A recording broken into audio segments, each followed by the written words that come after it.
আজকের এই ইফতার মাহফিলে আমাদের মাঝে উপস্থিত আছেন ফটিকছড়ি প্রেস ক্লাবের ইফতার মাহফিল 11 এপ্রিল সন্ধ্যায় উপজেলা বীর মুক্তিযোদ্ধা শফিকুন নূর মওলাবীর প্রতীক গণমিলনায়তনে অনুষ্ঠিত হয়েছে।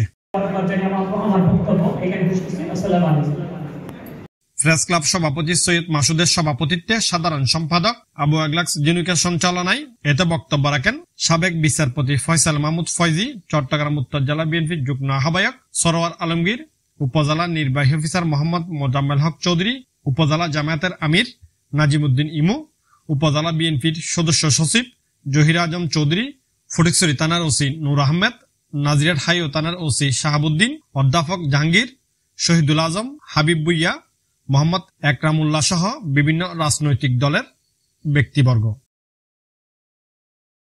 অনুষ্ঠানের শুরুতে স্বাগত বক্তব্য রাখেন প্রেস ক্লাবের সিনিয়র সহসভাপতি মুর্শেদ মুন্না।